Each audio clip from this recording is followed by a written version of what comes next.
Senator Hawley. Thank you, Madam Chair. Thanks to all of the witnesses for being here. Ms. Nori, Mr. Puerta, I want to particularly thank you and thank other parents who I think are in the room today. You've highlighted the true crisis that we're facing. You know, my home state of Missouri in 2022 alone, child fatalities from fentanyl doubled just in 2022. Deaths for children under the age of 5 increased by more than 500% in my state, and fentanyl is our leading cause of death now in the state of Missouri. So the fates that your families have endured are being replicated all over my state as well. And that's really a wake-up call, I think, for this body to do something. And we absolutely do need to seal the border against those who would traffic illicit drugs into this country, and we need to prosecute those who are doing it. But I want to zero in on something that you both talked about, and you in particular, Ms. Nori, where your own children and your child was exposed to these illegal drugs, namely Snapchat and the social media platforms. You said a second ago that you have repeatedly reported drug dealers and other illicit posts on social media platforms using the platform's own reporting rules. And I think what you said is that most of the time, the vast majority of the time, the answer you get back is, well, this is a valid account or they otherwise can't do anything. Did I hear that correctly, Ms. Nori? That is correct, Senator Hawley. So here you're trying to follow the rules that these companies have set up. They say, oh, well, we'll deal with the problem if you just report it. You and other parents, and I see parents behind you who are nodding, you're out there reporting. They're not doing anything.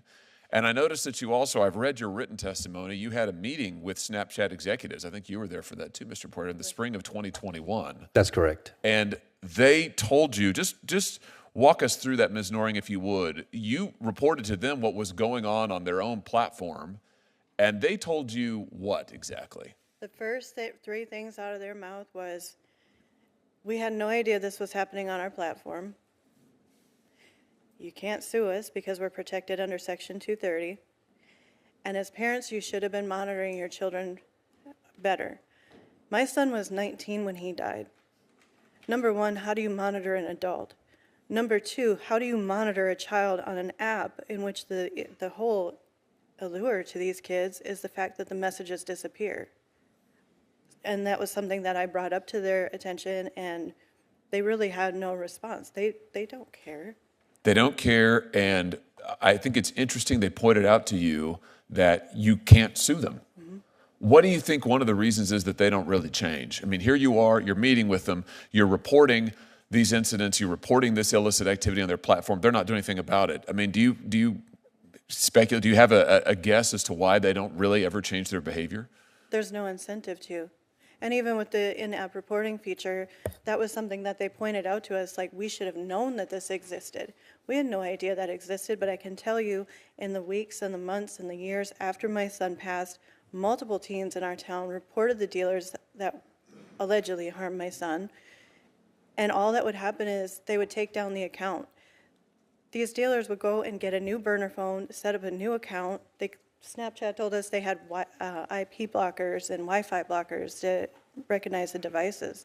These dealers are buying burner phones. They're going to, I don't know, your coffee shop, your school, you're going to the library and setting up a new account.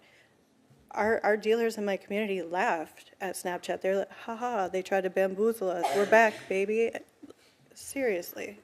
I want to just highlight what you just said, because I think I want everybody who's watching this, and I want every member of this committee and every member of the Senate to understand what you just said, which is that the social media platforms don't change because they don't have any incentive, which is a very polite way of saying there's no hammer on these people.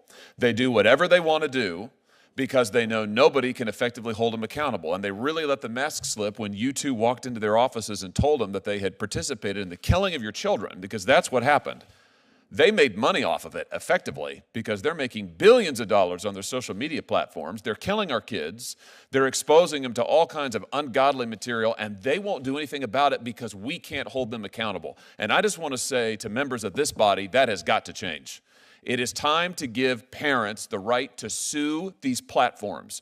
No company in America has the liability shield that these companies have. They can do whatever they want to our kids, and we can't do anything about it. And I say that as the father of 3 young children. I'm terrified of what my kids might find on social media for the reasons that you've given today. But as a parent, I can't do a thing about it if these companies decide to exploit my children. And it is time for that to change. And we know how to change it. The way to change it is give the parents in this country the right to get into court. Open the courthouse doors and allow them to sue these companies. It's time.